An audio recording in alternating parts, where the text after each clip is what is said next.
West Ham travel all the way, which is a long, long way, to the Emirates Stadium this weekend in what they call the relegation battle. 3 games into the season, and who would have thought that Arsenal versus West Ham would have been classified as the relegation battle? Anyway, joking aside, Arsenal are looking to pick up their first points of the new Premier League season when they welcome West Ham, of course, to the Emirates on Saturday.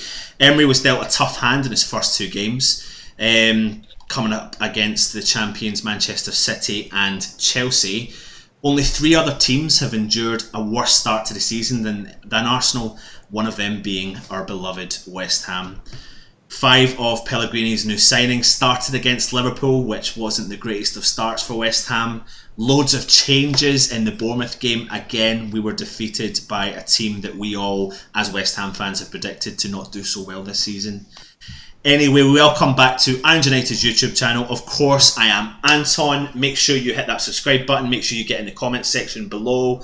Make sure you hit that notification so you know when we are live and we are uploading videos. You are of course familiar with that face there. His name is Luke. He is a massive West Ham fan, and we're going along with a new theme this season. We're inviting some opposition fans on, so I'm going to pass over to yourself, Tom, who's a massive Arsenal fan, to explain who you are, where you come from, all your channel descriptions, etc. So over to you, Tom. Yeah, cheers, mate. First of all, absolute pleasure to be invited on the show, and good luck for the rest of the season, obviously. But yeah, for myself, I run a YouTube channel called the Gooner Talk. Just over around 7,000 subscribers. Got some absolutely great lads on there each week, and we don't really have the time to go do a video every day, and so I basically just do a review show after every game. Sometimes we do little interviews. We've got interviews in there with people like in the media, like Graham Hunter, and we've interviewed former players like Alan Smith. So some really good and interesting content if you guys want to go check that out. Perfect. Thanks very much, Tom. And of course, you know, my joking aside, both Arsenal and West Ham are sitting really low in the Premier League. Maybe not the greatest of starts for both sides, but we'll just go straight over to you, Tom. New manager, new players in. Give us a bit of a rundown for any West Ham fans out there looking to kind of understand the Arsenal setup this season. Yeah, it's a really tricky one to answer, because even as an Arsenal fan, we don't really know what we're expecting this season. We've been with the same manager for 22 years, which is an insanely long time. To make people feel old, he's the only Arsenal manager I've known my entire life. So it's a bit of a strange one. We've now got this new guy, Unai Emery's come in. A lot of success with PSG in terms of league success. Coming from Sevilla as well, had absolutely brilliant European success with 3 consecutive Europa League trophies, and was really consistent and successful with Valencia before that. He's coming to Arsenal. No one really knows what to expect, and what he's done is he's certainly improved things, and it's a surprising thing to say after losing your first 2 games, but as you alluded to with your intro there, we have come up against 2 of the hardest sides in the league already. And the game against Manchester City definitely was hitting home for Emery in terms of, right, I can't really play this system exactly how I want to against teams which are going to press me for the whole 90 minutes, like Manchester City do absolutely brilliantly. We come up against Chelsea, which was a game where we always struggle when going to Stamford Bridge. It's a known fact that Arsenal struggle against the top 6, let alone just one team. But when Arsenal go to Stamford Bridge, it is always an occasion. Arsenal always used to be the big dogs in London, and Chelsea came with all their multi-million oil money and gradually took over in terms of their league titles and the success and the amount of money they spent on transfers. But the game on the weekend was a fantastic game, especially for the neutral. I don't know if you boys watched it, but absolutely fantastic game, 3-2. It finished, unfortunately, towards Chelsea. But what you saw in that game from Emery is that there is a reaction that we've not usually seen in Arsenal of late years. If we went 2-0 down at Chelsea under Wenger, you would see it going to 3 or 4, or has it in the past, has gone to 6. So it was a very, very different game, because we responded it was almost immediately, and we went back to 2-2 at half-time. But then there is still the Wengerisms in that side, which ultimately left us to lose that game 3-2 in the end. But there are certainly positive signs coming out of this Arsenal side. Absolutely. I mean, I suppose West Ham, I don't know if we are in the same boat. We've got new management set up. We've got a lot of new players in. Look, we have alluded to everything that we've been talking about the past couple of games regarding the new signings. Is it going to take time to gel? Is it something that we need to worry about so early on in the season? Well, I've been saying since the Bournemouth game. In fact, actually since the Liverpool game. when you have a new manager, you tend to kind of see new manager emphasis where the players seem up for the games more. You see a new approach, new systems, new tactics used. I remember when Bilic first came to the club. I know it was the last season of bowling, but you automatically saw against the way at Arsenal, ironically, that we were going to give teams, especially above us, a go.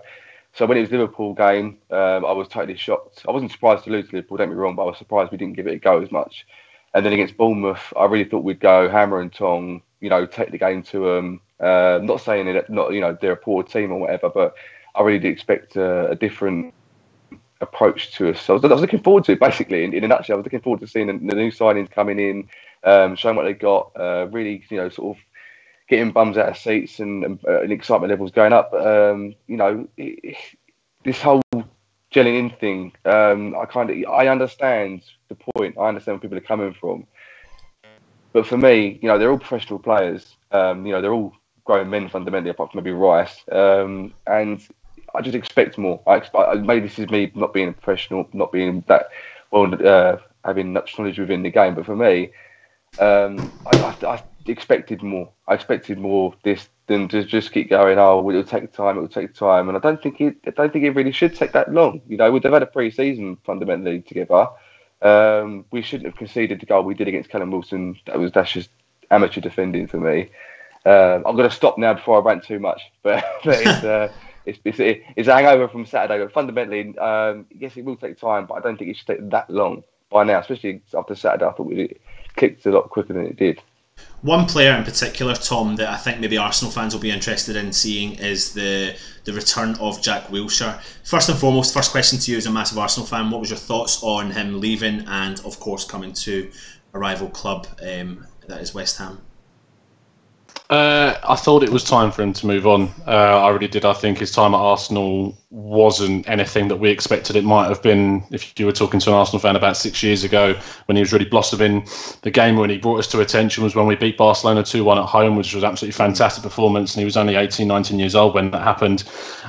Since then, everyone knows about his injury history, and I maintain that this bloke is not an injury-prone player.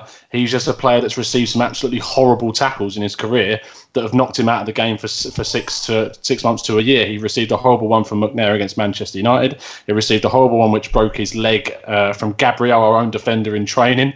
So he's just been extremely unlucky in terms of his career and injuries. But when he actually came to leaving, I was sad about it, obviously, because he's such an icon at the club in terms of what we try and promote youth through the system and get into that first team. But his impact on the pitch wasn't good enough. He went over to Bournemouth on loan for a season, didn't score a single goal and hardly assisted many as well. So when he left for West Ham, I thought that's, and obviously this is no disrespect for you guys, but I thought that's the right team for a player where he can actually sort of build on it. He wasn't going to do it at an Arsenal, a Man City or a Chelsea. I don't think it was going to happen. Plus, he weren't getting into our midfield this season. So it was absolutely the right time for him to move on. And I hope he really does well, because he does deserve to get minutes on the pitch and try and get back into that England side especially. Yeah, and I suppose the same question goes over to you, Luke, but from a West Ham perspective, without going into the fact of when we signed him, what your thoughts were, taking into consideration his first 2 games for the club, which haven't been fantastic as a whole for the club, but moving into the game on Saturday when he is going, I mean, technically you could say home because he spent most of his career at Arsenal. What's he thinking? What are West Ham fans thinking? I think it's almost getting to the point now where, even though it is Arsenal away, it's getting to the point where it's either make or break for West Ham. The new players, it's going to be that time thinking, okay, you've lost 2 games now, but you kind of need to step it up. You need to wake up. You need to just take the game to these players. And one player who will do that is Wilshere. And I think you saw, fans I saw on Saturday, I especially did it. I know Noble's at an age, he's getting on a bit now. He's never maybe hit the heights anywhere near, the top echelons of the game. But you could see that Wilshere's just naturally levels above Noble. And it was amazing to see a footballer, English footballer, naturally talented. And he was kind of unlucky, actually, to be part of our team that lost in the way it did. Fundamentally, I don't know if any Arsenal fans are worried about this, but I was one of the fans that was really excited to see Wilshere signed for West Ham, but there was that fear about the injuries because West Ham's a team that have got quite a few long-term injuries, i.e. Andy Carroll. We've been blighted with it. So maybe, yeah, exactly. So he was like, oh, here's another injury-prone player that, okay, when he's fit, will do a fantastic job, but that's not going to happen very often. And I'm hoping that at the minute, he seems fine.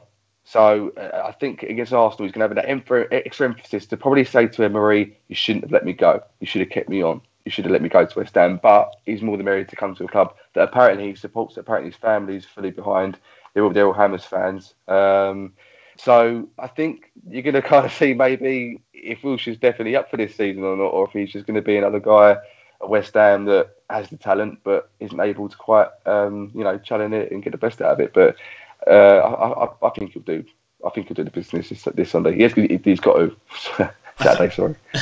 Tom, something maybe as an Arsenal fan you'll probably know and probably look at a weak point for West Ham is the fact that over the last 3 seasons West Ham are conceding goals after goals after goals. Very, very easy conceding. And we seem to...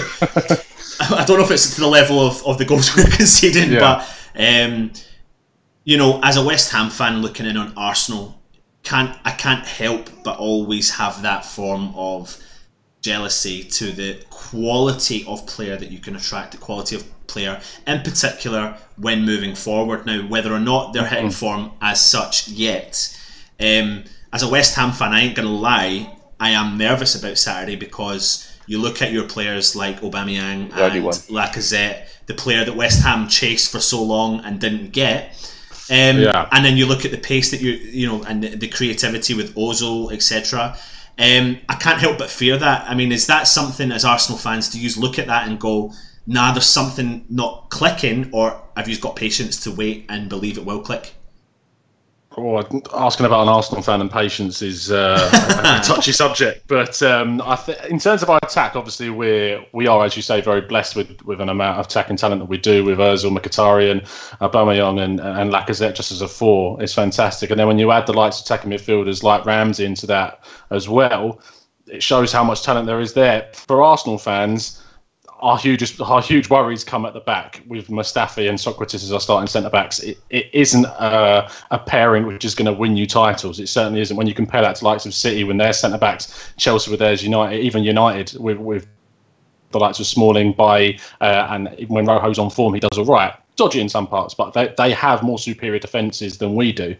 But as you say, as a team which is genuinely finishing below Arsenal, it has always been the attacks in the Arsenal side that have really damaged those teams. It's the defence again where we've come unstuck against the smaller sides than us, and that is where I'm wary of because Arnautovic always seems to score against us every time we play against you, and when we played against Stoke as well, he always seemed to score. The thing about West Ham's attack is you've bought Lucas Perez from us. Now, Lucas Perez, for me, I was annoyed when he left because I never felt like he got a good chance at Arsenal. I really didn't. In his first season, he scored some absolutely majorly important goals. One was at Bournemouth when we drew 3-3 after being 3-0 down. He came on and was really influential in that game. He scored a hat-trick in the Champions League against Basel. This guy has got goals in him. He's got absolute great talent. He came from Deportivo in Spain, who really, really struggled for goals. And after he left and then went back, they got relegated. So the impact of them losing Lucas Perez in the first place was detrimental to them going down in the end. He needs minutes, and when he went to West Ham, I thought, great, he's at a team where he might be able to get some minutes because Hernandez seemed like he was off. He weren't happy, he weren't getting played that much, so I thought Lucas Perez would come in and start.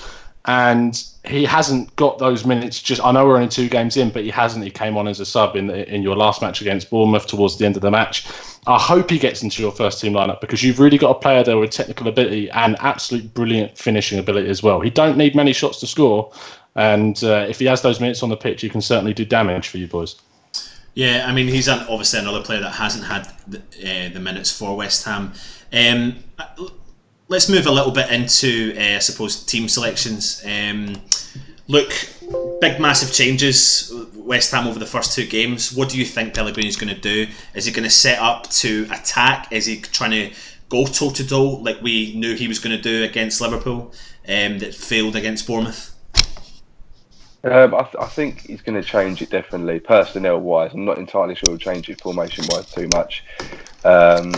You can have players that maybe didn't perform very well against Bournemouth, for example. Possibly, Ogbonna. I've maybe heard today that he's definitely been dropped or along them lines. But I think you're going to see Diop come into the defence. I think before we even talk about players, I think he's going to set up for the counter-attack. I think it's going to be one of them games where maybe if you push Arsenal a little bit physically, they maybe get a bit flustered. I think they've seen that there are other teams in the past that if you play pretty football with a lot of these teams that play the nice free-flowing football, if you give them a bit of oomph, if you get stuck in a little bit, they don't like it. They start to, they don't know really how to combat that. So maybe we've got to go that way a little bit.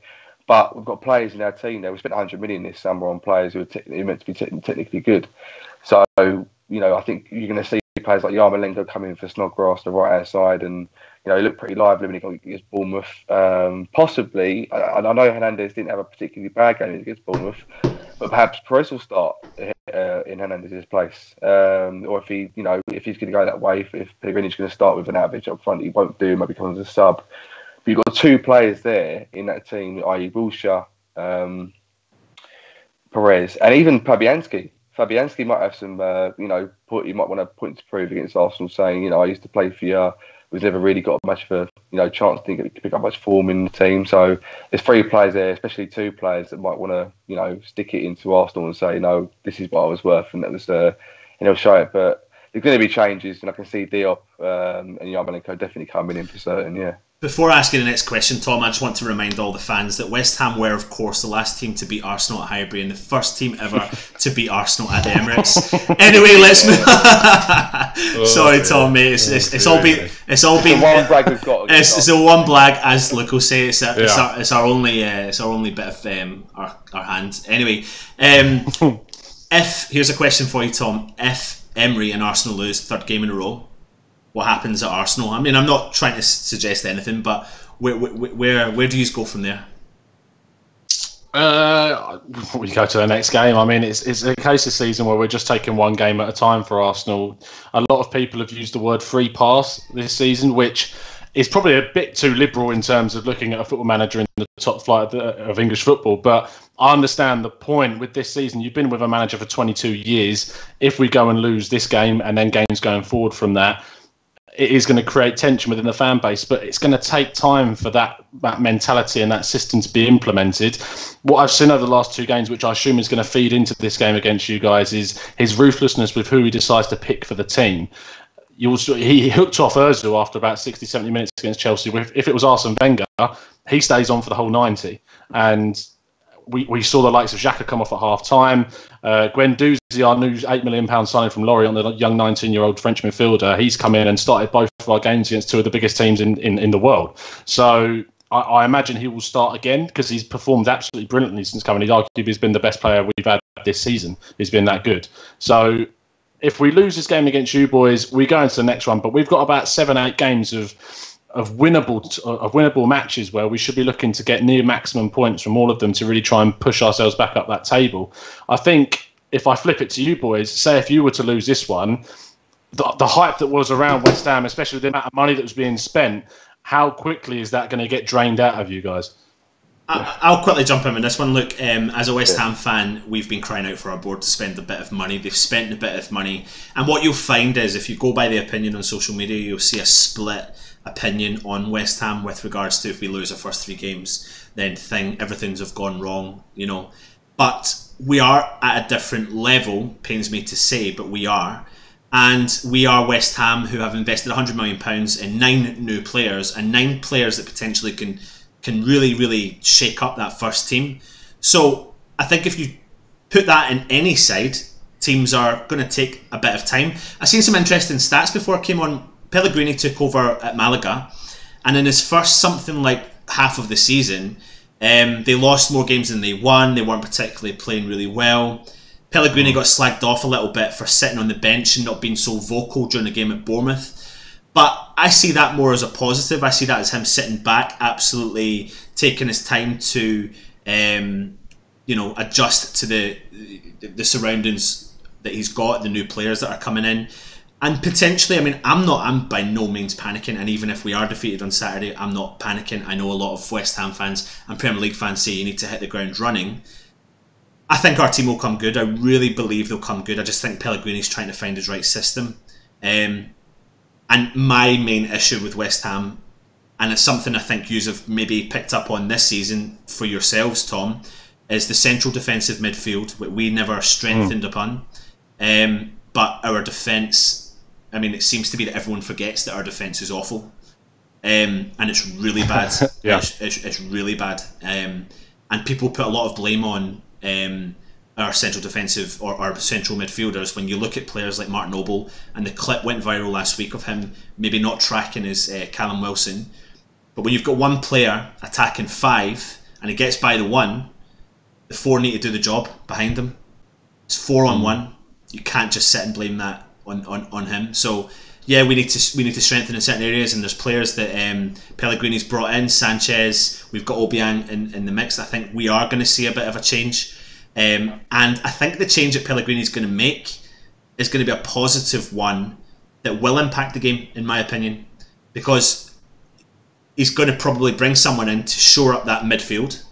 I think he's going to make the changes in defence, and it's going to be signs that the players are wanting and the fans are going to want, and potentially maybe Arsenal might not expect it, because again, Tom, you could probably back this up. Luke, you can back this up. Last year, we could predict every single lineup that we were going to go out with every single week, but we've got a new manager with loads of new players. We've got strength in our squad.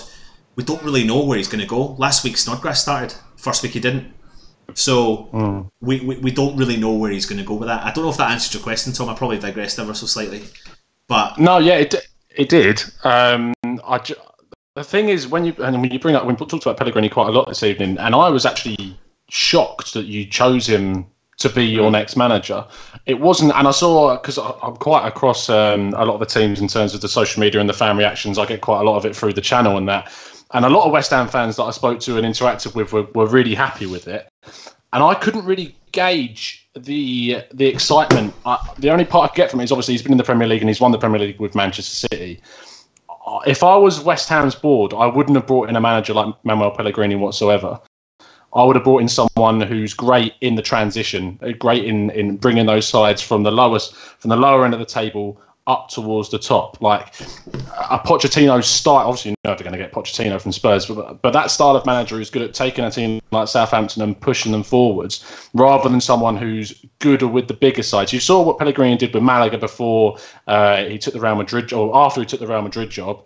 And he turned Malaga into a very competitive side. They're in the Champions League. And since he's left, Malaga have now been relegated after last season. He then went Manchester City and was given basically an open chest and said, do your best after Mancini. And he managed to win the league with them again. But Liverpool really did push them close. I remember that season was with the mental Gerrard slipping. I think we all remember that one quite happily. But I really wouldn't have chosen someone like Manuel Pellegrini to be that guy to push West Ham forward, to bring in the players. I don't know if you boys saw it that way or not. On your goal, I think that a lot of it was down to the fact, in my opinion personally, last season there was a lot of, obviously most media outlets, most fans saw it as protest the fans against the board. And a lot of that is down to the fact that when we moved from Upton Park, we were sold this almost like this line or this phrase, world-class team in a world-class stadium. And we didn't have either for the first 2 years we moved in. And what for me it was kind of a desperation move, if you get what I mean. They've gone for Pellegrini, seeing the credentials that he has, seeing what he's done in the game, obviously with Man City and also his experience and stuff like that. And they've gone, if we get someone like Pellegrini in, that's half the job of done. That's half the job of getting a world-class manager in. So you get the fans off our back saying that we've got the world-class guy in now. He's won the Premier League, he's won this, he's done this, he's done that. And that goes, okay, well, you've got the manager now you need the players. So I think what it's been, for a team like West Ham, we've never known world-class. We've had a few world-class players over the years with Payet, Di Canio, Tevez, etc. like that, but we've never really had a fundamental team to go, we're definitely going to challenge for the top echelons of the Premier League. So since we moved, it's kind of been that kind of thing of, well, we've been promised it, actually. So I think we're now. I think I look at it upon... You might not agree, but yeah. No, I think I look upon it like the fact that our board had to do something. We had to do something. And they've brought in a player, a manager of Pellegrini's calibre, and whether or not that's who they wanted or took on, they found themselves in a situation where Pellegrini goes, this is getting done, and if it doesn't, I'm either gone. I mean, I honestly think he wears the trousers in the relationship, whereas as a West Ham fan with previous managers, it's been the owners that have wore the trousers in the relationship for so long, and I genuinely believe it, which means, and the reason why I'm saying that is I actually think the board are going to stick by Pellegrini whether or not it turns out to be a bang average season, because they've invested the money, they've invested the time, they've invested in his philosophy, his past, his history, what he can do with players who are underrated, undervalued. I think he just knew any manager that came into West Ham needed to invest money. There was no ifs or buts about it. If it wasn't Pellegrini, it was going to be someone else. Someone had to invest that money because we needed that change. And we've got that change, and we're only 2 games in, and that's why I certainly am not panicking, because, I was a bit 50-50 when Pellegrini came in. I was a bit unsure, but, there's a big comment going around on social media saying, in Pelly we trust, and do you know what, I'm going to back that up, and I'm going to stand by him, and I think a lot of West Ham fans are going to stand by him. You're going to have your idiot fans on social media turning around going, this is crap, this is shit, whatever, but it's actually He's already had one on TalkSport saying he should be sacked. He's just I think that was just like I think he was just up for a bit of banter, to be honest. I think that was just a stupid phone call. But anyway, we'll move on. Let's talk about a particular player. Over to you, Tom. A player that West Ham need to watch from Arsenal. I'm throwing this one to you for West Ham fans to know. Who do we need to watch from Arsenal? I could easily go for one of the big boys like Aubameyang or Lacazette or Ozil, but based upon the performance against Chelsea and Manchester City, I'm going to go with the boy I've mentioned earlier, our 19-year-old new signing this season, Matteo Guendouzi. This guy in midfield he's really hit the ground running. When we saw the lineup against Man City, the amount of shocked faces when we saw this guy was starting, it was unbelievable, especially when we spent 25 million on a guy like Torreira from Sampdoria. We thought he'd come straight in, or you'd see someone next to Xhaka like El Neni, who's been there for a few years. But this guy's come in, he's done the business against Chelsea in the first half. He had 100% pass accuracy. He's brave, he's confident, he takes the ball forward, he takes the ball off players. He doesn't necessarily dive in, but he knows when the right time is and it isn't to go. He's had a couple of mistakes, as you'd expect from someone of his age, but he's someone who definitely in that midfield is different to what we have. If I may have just a slight nudge on someone else who I think is going to start, it would be Alex Iwobi. He had a fantastic game against Chelsea. I think he showed Emery what he's about and what he can do. I'll expect him to cause West Ham defence a bit of problems on Saturday. Right, cheers for that, Tom. A good question that's coming from our YouTube chat, Luke, is do West Ham start with 2 up front, especially travelling to the Emirates after we attempted it against Bournemouth? Yeah, it's a weird one. It's a strange one because I'm an advocate for football too. I love seeing 2 forwards up there, but you also have to have the service for them both. And for me, against Bournemouth, a number of times I saw Hernandez coming back deeper and then Arnautovic staying up further up, and I thought, well, that's role reversal. It should be the other way around. The only way I kind of would do it would be to kind of throw Arsenal, because I think when Arsenal were going to set up for this game, you'd automatically look at the West Ham going more defensive, and then, like I said earlier, maybe try and hit on the counter attack or something like that. But if we're looking to get ahead in the game early or really put the pressure on Arsenal, then maybe 4-4-2 be the way to go. It just depends who you start up front. It's whether you're really comfortable with Hernandez either being a workhorse, or you're actually going to get balls in the box and let him get on the end of it. But if it was me, because we haven't started the season brilliantly, like I thought we might, I'd probably take a chance and not take a chance. I'd probably go more defensive and have one up front, i.e. Arnautovic, and pack the midfield a bit more, knowing how good Arsenal are. Like you just said, Tom, Guendouzi and the like, we'll probably run that midfield, all day long. So we're going to need to combat that a bit more. So probably my head says go with one up front, my heart says go 2 up top. So I'd probably just go with the head for now. And one player I would suppose West Ham to let any Arsenal fans watching and West Ham fans watching, but to be aware of for West Ham is a player, Yarmolenko. He's not started his first 2 games for West Ham, but he has come off the bench.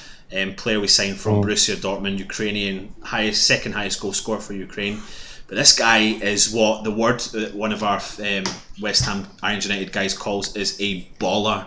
I've been massively impressed with this guy. He has strong ability in the midfield, demanding, commanding, skillful.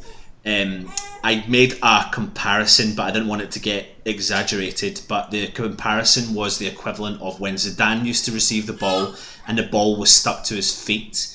Yarmolenko's got that. He's got that about him. He's got something about him where he just gets the ball and doesn't matter if the players around him. He's very tricky. He's big. He's solid. He holds off the players in and around him. He can find a pass. He can shoot from distance, and he's not started. And I just got the suspicion that he is going to be in the starting lineup for West Ham. And if he is, I think he could be one of the missing links that can give the freedom to the rest of the squad to do what they need to do. He's got that little bit about him, and that's someone I mean, this guy's. I mean, I think West Ham were. If I'm being completely honest with you, West Ham were lucky to get him, especially at the price we got him for, 18, nearly 19 million pounds, with a great goal scoring record for Borussia Dortmund and in the Champions League, and obviously at international level. So he's a player for me, Tom, and any Arsenal fans that are watching that I would keep an eye out for. Obviously, West Ham have the record signing in Felipe Anderson.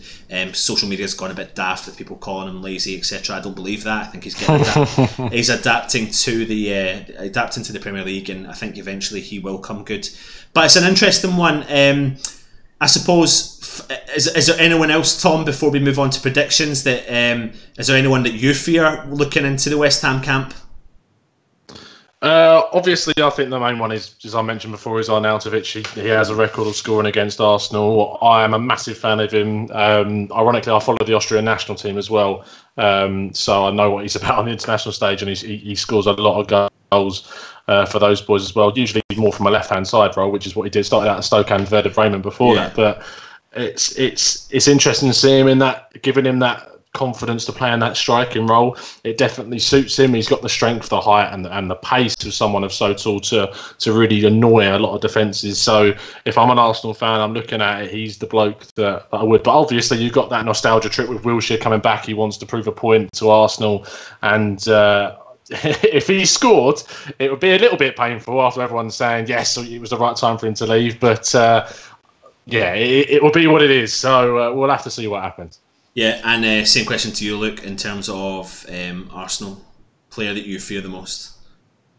Well, this is a thing. This is. I thought about this before I come on. Actually, last couple of days is that this is the kind of the perfect time for Arsenal to just go. Leaky defence. With West Ham not expected to win. You're not against one of the top 6 teams, so ransacking us and. Like you mentioned earlier, and we went to get Lacazette, and I think there's someone else we were linked to as well.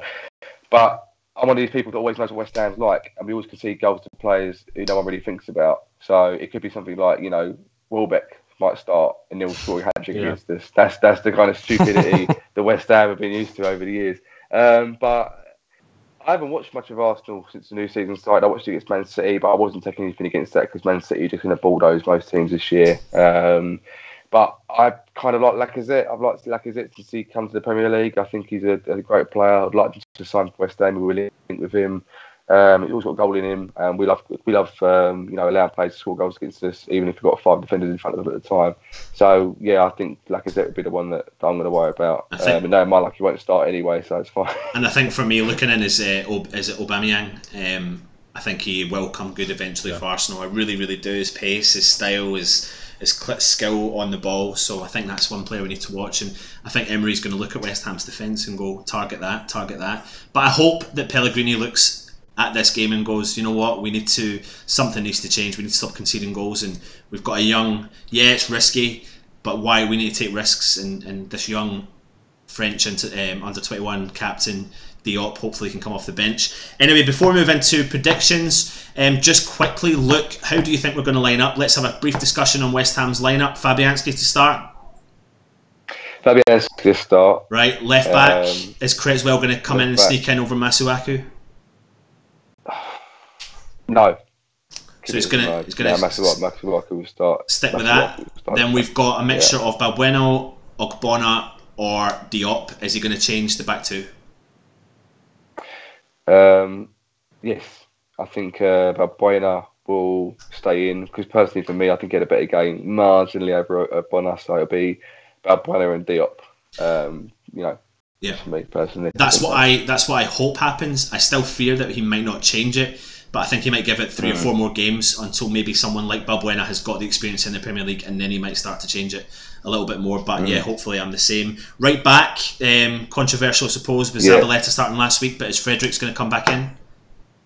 No, because I think Zabaleta had a good game.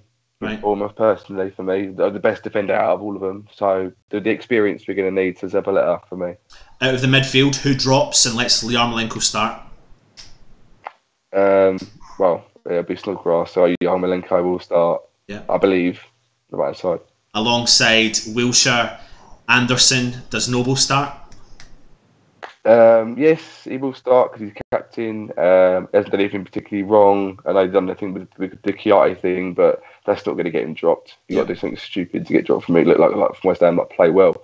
I think it'll be Obiang, Wilshere, and that's the part which I can't pick another midfielder out. Yeah. But it'll be if Anderson will start, so. Yeah, it'll be Obiang, Wilshere and Noble. And finally... And Average up top. Leaving Chicharito dropping on the bench. Right, cool, excellent. We've just done the West Ham side. Tom, over to you. What do we expect with Arsenal lineup? I think you'll see Cech remain in goal. He's got a lot of faith in the manager, even though I think if he wants to play it from the back, he should be playing Leno because he's better at it. And he nearly scored. And he nearly scored an own goal. Yeah, we're not going to talk about that. I think he'll persist with Bellerin again, even though I think Lichtsteiner should probably be the starter. We've got him in for a year and he's experienced and great. It'll continue to be Mustafi and Socrates at the back, with Monreal, our only fit natural left back, so he'll start. And then the midfield's the interesting one. I think he could drop Xhaka considering his performances, and you might see Torreira and Guendouzi start together for the first time. That's who we finished the Chelsea game with, and then it gets interesting at who goes up top, because Aubameyang was missing so many shots against Chelsea, so it's going to be a front 4 most likely. You'll have you're going to have probably Mkhitaryan on the right because he got a goal and assist against Chelsea. Iwobi again on the left. I still think he'll start because it's Ozil and he always starts. Unless he's a little bit under the weather or his back hurts. And then it will be Aubameyang still, I believe, will start up top with Lacazette benched again, even though they want to play them together. Just on that, Obiang might have missed sitters, might miss anything, but he will definitely score all the goals against West Ham. Even he will definitely score all the goals. If that's a game you need a player to get confidence, then you just throw him right into the side of when West Ham come knocking. Anyway, let's move on to the final thing, predictions. We'll go with you, Tom, first, as you are the guest. Sorry, boys. I'm going to go with 3-0 to the Arsenal. And I think it's going to be, as your boy said, a Aubameyang hat-trick would be all right, wouldn't it? So, there you go. I'll go 3-0. Sorry, lads. I've got to be positive. I'm the man of optimism in our chat. You have to, mate. Over to you, Luke. Not that we're talking to Tom anymore. He's done. No, he's gone now. Yeah, he's overstayed his welcome. In the Liverpool preview we had a couple of weeks ago, the guy who we had on as well was great. He predicted 4-0, and I thought he was taking a piss. And I thought, it has to be 4-0. We'll be up for the game. We'll score a few goals. And yeah, we totally let ourselves down. So I'd like to say we get a 2-2. Because I thought we might get a draw against Liverpool and draw 2-2. It didn't happen, and we lost 4-0. So I'm going to go differently, and I'm going to say, do you know what? Sod it. We're due, I think, another win at the Emirates. Your defence is just as poor as ours, apparently. So I'm going to go for a cheeky 1-0. And a Wilshere penalty, I think. I might even put a bet on it as well. Take a cheeky tenner on it. Let's get some out of it. I'm going to go with your original prediction. I don't ever do a prediction of a draw, but I am going to go for a 2-each draw. I think both teams will concede. But I think we'll start to see a better West Ham performance. and I think we'll lead the game, and then Arsenal will score, and then everyone after will be in dire straits because Arsenal and West Ham have only got 1 point from the first 3 games. But anyway, I'm going to go for a 2-2, and that's going to potentially kickstart West Ham's season as we move into all our difficult games we've got coming up, which is the norm for West Ham. Anyway, before we move on and finish off the show, make sure, again, like I said, you subscribe, put the comments in. Our chat's been quite active tonight, which has been great. Make sure you are following the official supporters club, who are official partners for our channel. We will be recording our reviews from the supporters club every home game. Make sure you get in there and help save the supporters club. All the descriptions and links will be in below. We are partnered up with Umbro, of course. We'll have a new competition coming out. We'll be giving away another top to the fans. If you like, subscribe, all that malarkey. And of course, our final partners, which is the Ribman of London. A great, fantastic deal is if you go up, the first 10 customers get £2 off a rib roll if you mention Irons United. So make sure you do that. Tom, I hope you've enjoyed coming on our show tonight. I'll put your description, all your links, etc. in our descriptions below. Anything you'd like to say before you go? Yeah, just thank you very much for coming on. I appreciate it. It's been absolutely fun. I was a bit apprehensive. I was like, right, here we go. I'm going to get absolutely slaughtered for losing the first 2 games of the season. But we did the same. We thought you'd be that as well. No, you've been very humble. I really appreciate you letting me come on, boys. So. Thanks very much, Tom, for coming on. Of course, Luke, thank you for coming on. And I suppose the last thing we want to say is, I know I mentioned the last victory at Highbury and the first at Emirates, but we have to be reminded that we did beat you in the 1980 FA Cup final when we were in the league below. Anyway, I've been Anton, he's been Tom, he's been Luke. Come on, you Irons.